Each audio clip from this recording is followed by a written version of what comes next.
Stop corporate crime. Support our teachers. Go after corporate criminals. Support our teachers.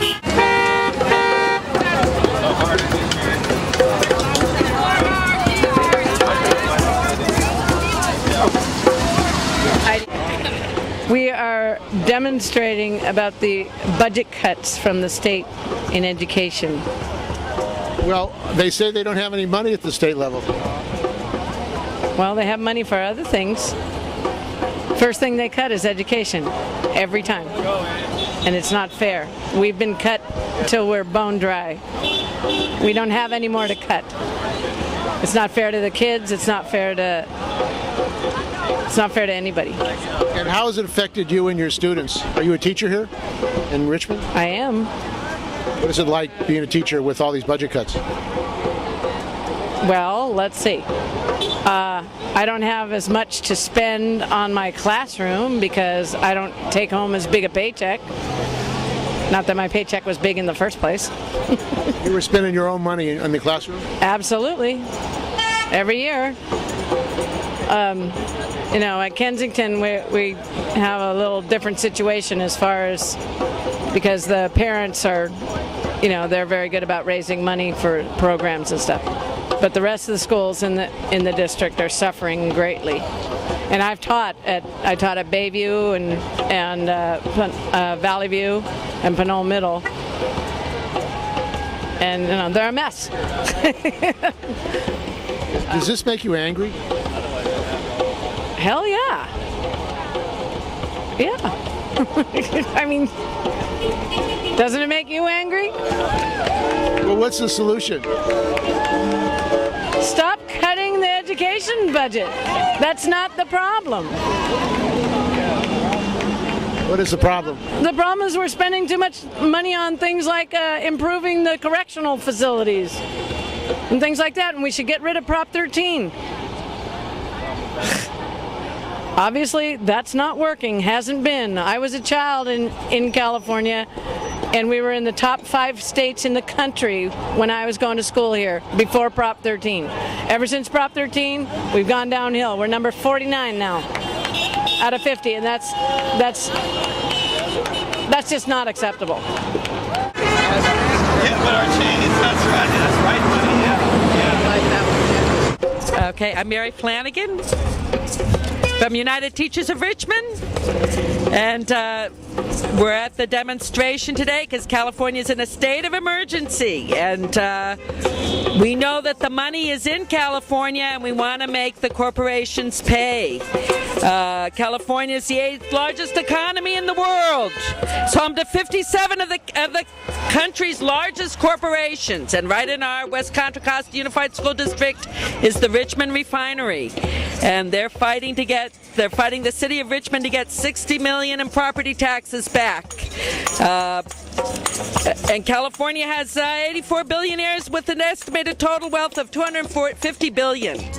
And if we just, as a state, restored the taxes on the rich and on the corporations, if we were able to collect those taxes that have been cut in the last 10 years, we'd be in much better financial shape. This is if there was a political will, we would have the money in the schools. This is a sham, this austerity fiscal emergency thing. We really need to go and get the money from the top, cut from the top. So I've got to keep it going. We got support from everybody in the state. Bail our school, not bang. And also tax the rich. Why would we have cut when the rich got tax break? Does that make you mad? That makes me unhappy for my kids. What's happening in the classroom with your kids? We have more kids and less material. Not even computer. Only one computer for the whole classroom of 38. How do kids learn? Oh, they don't learn much anymore because they don't have enough material. Computer is broken and we have only one now for the whole class of 38. And this is a rich country. Yeah, this is a rich country, but it's like a third world country. We're at the Labor Video Project. Oh, okay. That's good to have you. What's your name? My name is Tuan Dao, and I teach at Pinot Valley High School. Okay, thank you. You're welcome. Thanks for being here. How long have you been taught there? 17 and a half years, almost 18 years. So you're out here for yourself and your students. Yeah, it's getting worse. The condition is getting worse. Teachers supporting the workers, against cuts in public education, against cuts in public services. She's a young revolutionary. And what's her name? Her name is Elizabeth. My name's Kristen. Okay. And Kristen, are you a parent or a teacher? I'm a teacher, and I'm here to say no to cuts in public education, no to cuts in social services, and I'm here to say more money for education, and I'm here to say support working people, go after the corporate crooks. They say that they don't have any money in the state legislature. What's the problem? Well, I mean, they need to find, I'm not a politician, but I believe they do have money. I believe the problem isn't about not having enough money. It's about they need to go ahead and close the tax loophole. They need to tax the rich. California is the 8th most wealthy economy, yet we're 44th in per pupil spending in education. Our superintendent in the Richmond district, just to bring it back home locally, Bruce Harder, out of 19 superintendents in the area, he's the top 3 in terms of his paycheck. So there's only 2 other superintendents in the area who make more than him. However, our teachers are in the bottom 3. So that's an injustice right there. He makes more than $200,000, and the starting salary for teachers in the Richmond district is about maybe it's about $38,000. So how do you live on that? Well, you know, I'm a single parent, but I have 2 jobs. So if you talk to teachers, most teachers now have 2 jobs. Remember that In Living Color comedy show that came out, and the Jamaicans said, "How many jobs you got, man?" "I got 3 jobs, man." Well, I got 2 jobs. What happened to the 8-hour day? Well, it hasn't been around since my lifetime. I think during my whole lifetime, the economy's been in decline, because I was born in '76. They say since the mid-'70s, there's been a steady sort of decline in wages, or at least no growth in wages. So May Day, when they were fighting for an 8-hour day in 1886, it sounds like you're still up against it. We're still up against it, and I was in Los Angeles fighting. I went down there for May Day, and we were fighting we were fighting for immigrants' rights, but also May Day is not only about immigrants, it's about the working class. That's what it's really about. So we need immigration reform, but we also need to look at the larger issue of the working class. So I was in Los Angeles doing that. I'm Kristen Pursley, and I work for West Contra Costa Adult Education. Yeah, I'm an English as a second language teacher, and I've been working in the district since 1997. I think adult education is part of public education, and all of public education should be together in this fight, because what's happening is there's a kind of a divide and conquer going on, where I don't know if people know what's going on with what happened to adult education. It's basically, we were sort of put into the budget fix with no discussion of, how important what we do is or anything. We were just put into the Budget Act of 2009 as money that districts could flex. And of course they are flexing it, and they're taking all of our money and using it for other things. And it's really kind of tragic, because what adult education does in a place like Richmond is really important. I mean, we're like a very large supplier of English as a second language classes. San Pablo and Richmond are now majority immigrant cities, and to lose adult education in a place like this would really be terrible for the population, for the people who live here. People think they can go to community college, but community college is also being cut, and they don't really do what we do. If you talk to our students, a lot of them will say, I tried community college, I felt very discouraged there. I came to adult school, I felt supported. And that's because adult school is a little less it's not as formal and academic as community college. I like to think of it as being a lot more like a family, you know, and that's where you learn your first language, in a family, and it's a good place to learn a second language. And so the fact that it's not, you know, you take a course for 10 weeks and then you're out in a different course with a different group of people. Instead, you might be with the same teacher for a year, you might be in the same building for several years, you know, with the same cohort of people. And the teachers are really, the adult school teachers take the time to really care about what's going on in the rest of their students' lives, which a community college teacher can't always do. So sometimes it's the adult school teacher who helps a battered woman get out of a bad relationship because she felt like she could talk to that teacher. So I just feel like this is such an important service. People don't understand what it is and what it does. And it's just being allowed to die because people don't understand it. My name is Tyrone Weems. I teach 6th grade at Bayview Elementary. And, you know, this governor said that he would protect education and he would not have any special interests.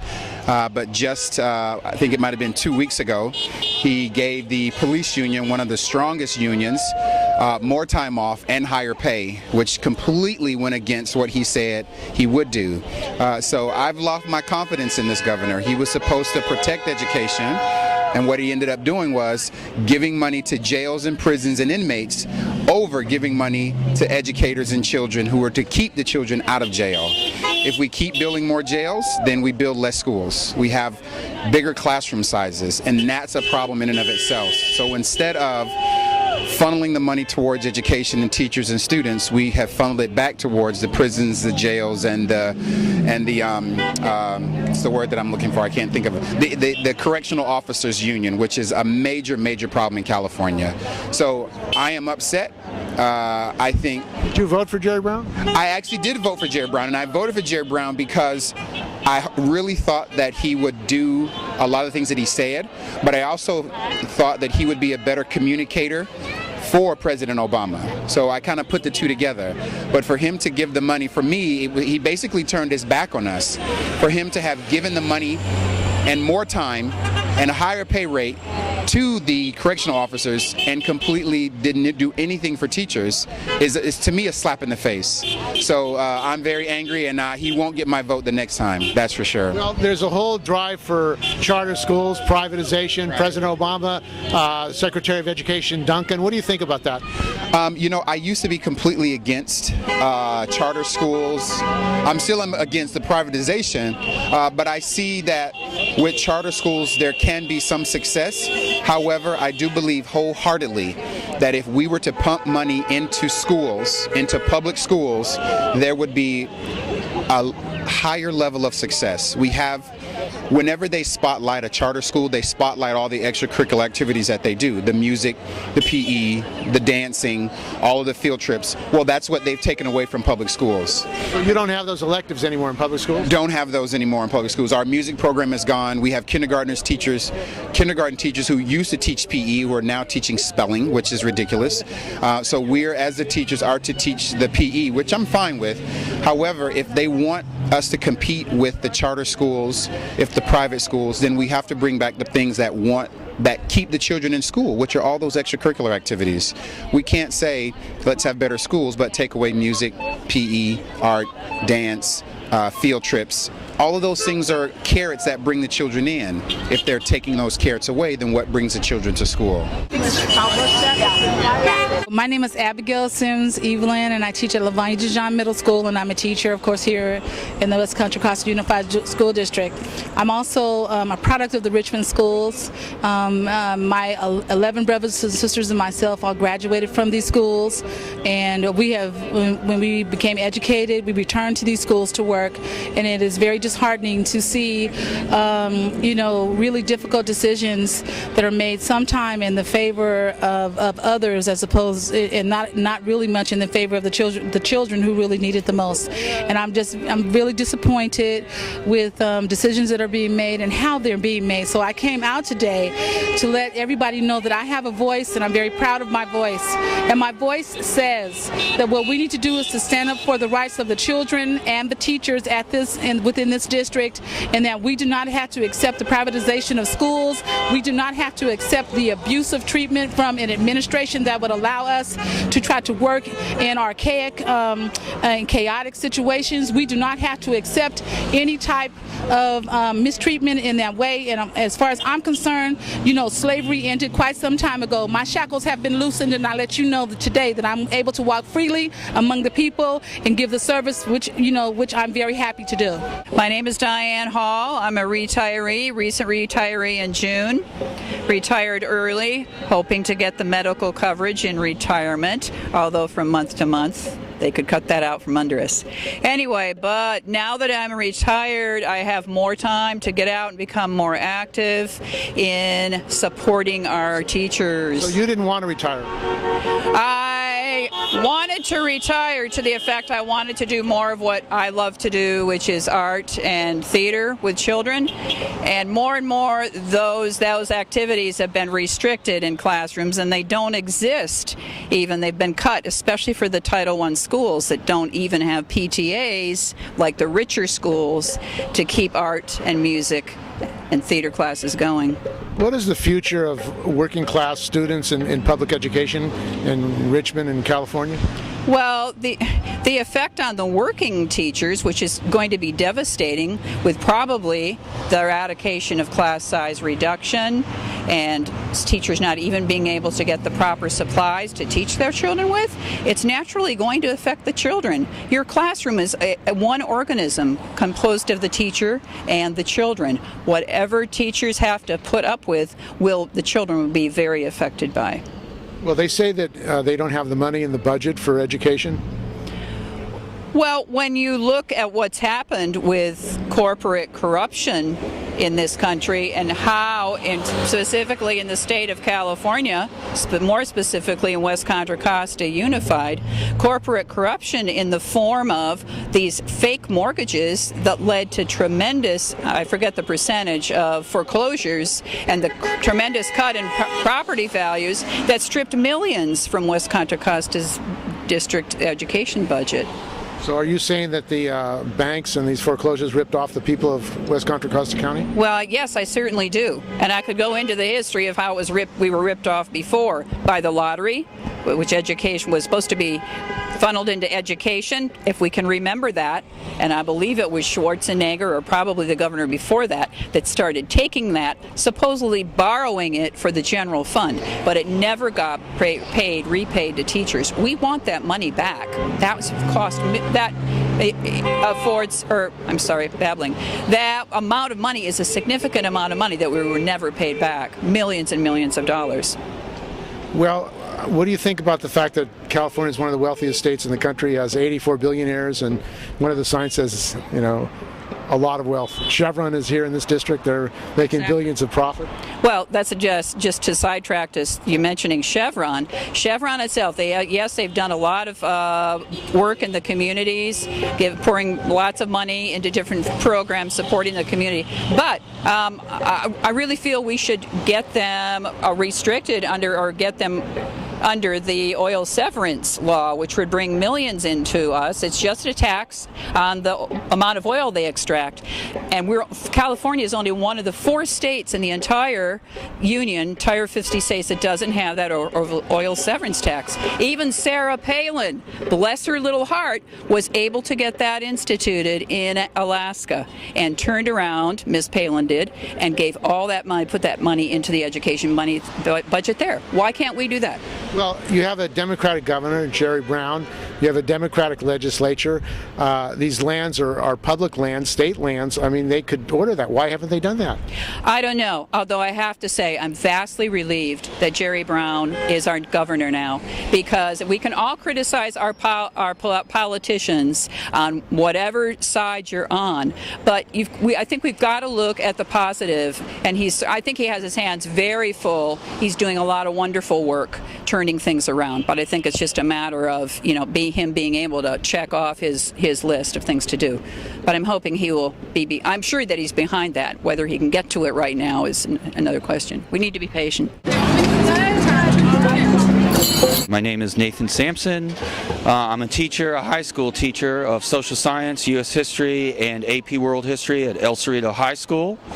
And basically our contract, we had a lot of giveaways in our contracts last time. We now have to pay a lot out of pocket for our healthcare system, and that's one reason I'm out here today, to fight for better healthcare, hopefully in the next contract. We really took a big hit, increased class sizes. It's really stressful being there in the classroom with 36 to 40 kids, and I'm on the block system for an hour and 40 minutes, and that's a long time, and they're almost there for 8 hours, and that's a long time with limited resources, with a lot of kids that lack skills, lack the basic knowledge to try and reach them and reach all the kids. And I'm out here to protest the cuts to education, to protest the increased class sizes, and hopefully to let people and the public know about the hit that teachers have taken in the West Contra Costa Unified School District, and hopefully we can counteract that during the next contract. Where's the money? The money, as we saw Obama dole out, it's with the corporations. It's definitely with corporate America and Wall Street and the capitalist ruling class and the world international capitalist ruling class. They've got all the money, and it's a war of the have versus the have-nots, the workers versus the capitalists. And they've got it, and they know they've got it, and that's why we need a general strike where many different workers from different industries unite and fight to put a dent where it hurts the most in the capitalist pocketbook, so that they would give us the money that we deserve for social services. So you think it's going to take that kind of action to force them to give up the money that they have? Oh, definitely. Yeah, because they see a pretty passive working class. They have seen a passive working class for the last 30, 40 years, and they feel like, the masses won't come out to the streets to force the issue, so it will take mass action, and the mass action that I'm thinking of is a general strike for them to give up the money. Yeah, petitioning the government, as we've done for the past 30, 40 years, it's not working, because they have, the overall profit rate has been declining, and so they have less of it. They still have money, but they have less of it, and they're not willing, through petitioning by the masses, to just give out a little money. So you don't believe that Brown and the Democrats can solve your problem? Oh, not at all. To my way of thinking, Brown and the Democrats are just the twin party of capital. Yeah, they're just another mouthpiece for capital and Wall Street, definitely. Carolyn Muth, and my daughter is Mariela Lopez. Yeah, hi. Thank you. She made the signs for us. Yes. And what do you think about what's going on here? I think it's horrible, and we should make a difference. Yeah. Why do you think there's no money for the education here? Well, my mom's a teacher, and I'm usually involved, and she tells me, and I listen, and we go to the protests, and we try to help our future. So, how long have you been teaching here? 20 years, more than 20 years. And what are the conditions like in the schools now? Getting worse every day. Like how is that? What do you mean? Well, too many students per teacher, and so this individual attention is nothing in the regular schools, or there's not enough. But they say that they don't have any money for education in California. Do you believe that? No, of course not. We need a priority for education, the future for our children, because they are our future, and they are the future taxpayers. So it's very important. And if they don't have an education, what's that going to mean? That means we'll have more uneducated people, less professionals, less engineers, less teachers, less all of that. Right. Well, we're protesting for public schools so teachers of them won't be laid off. I'm Beth McQueen. I'm here to support our California teachers and protest the budget cuts and all the money that's going to corporations and all the money that's not going to education. I think it's a scandal. I mean, who would actually cut 5 days of school a year for the sake of Chevron? Crazy. I mean, don't we? So you're saying Chevron doesn't want to pay taxes enough to have full school year? Right. Well, they don't care. I mean, there's no long-term planning, no long-term planning at all. I mean, I know school districts where the school year has been cut 5 days to save money. Even though ostensibly they get money for the days the kids are in school, it's not enough. So they cut the school year 5 days. I mean, there's not enough time to teach everything anyway. It's ridiculous. So, yeah, crazy. So we're here. Okay. We're here trying to support the teachers, doing our best. All right, take care. All right.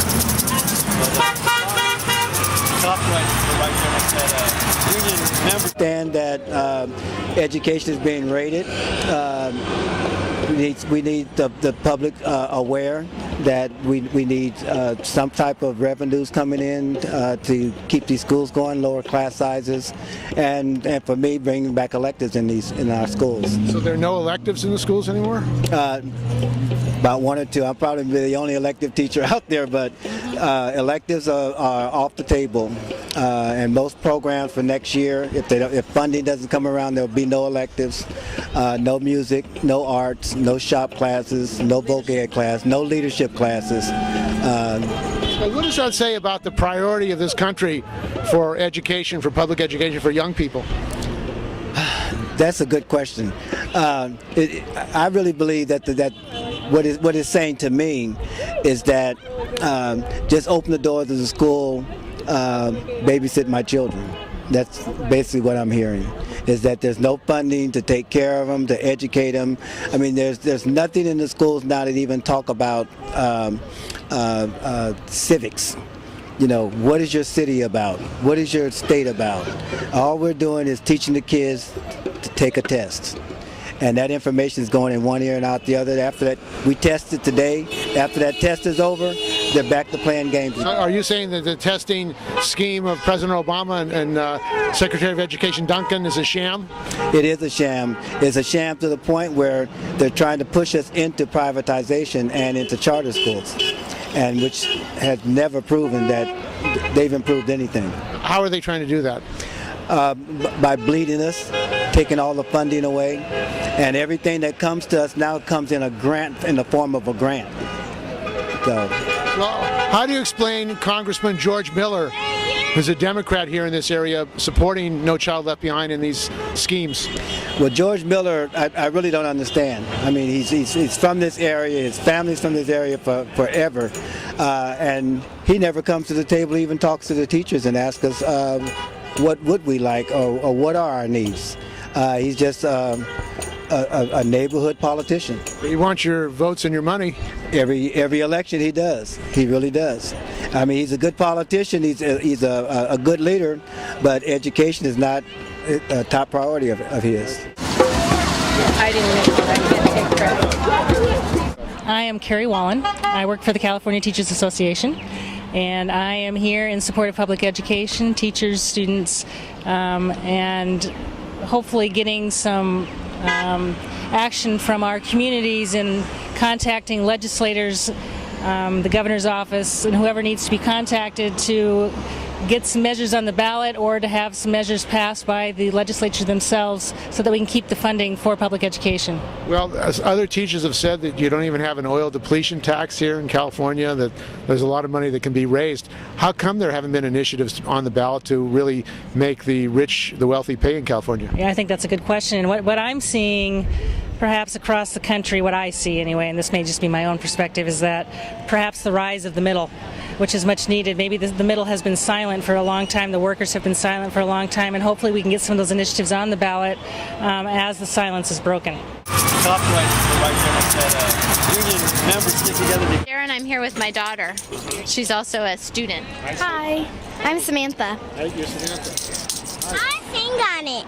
Okay, let's wait 1 minute, then we'll let you speak. So, where do you teach? I teach at Madera. And how long have you been teaching there? This is my first year at Madera, but I've been in the district since 1985. And what's been happening in the district the last 10, 15 years? We're all expected to do more with less. And I know my own kids are students in the district. And, so it's not just about me, it's about all the kids being in classes that are so big and having... How big are they? She's in a class of 33 this year. She's in 5th grade. We get some help from the parents at Madera. So that's, everybody's kind of pitching in to make things work. A lot of teachers have said here that they actually, in the past, are able to buy things. They have to buy things for the schools. Now, with the cutbacks, they themselves are having trouble. Right. So that's why it's nice that we're at a school where there are a lot of parents who say, well, what can we do to help? But for the poor schools, they don't have that. Yeah. So it's not fair. So are you getting a lot of support here? I feel like it, yeah. A lot of people are honking for us, and I think, if you don't have kids in public schools, someone that does. It's your neighbors, it's your grandchildren, it's your nieces and nephews, so. And are you supporting your mom? Yep. What's going on here today? We're doing a rally for teachers. I didn't take credit.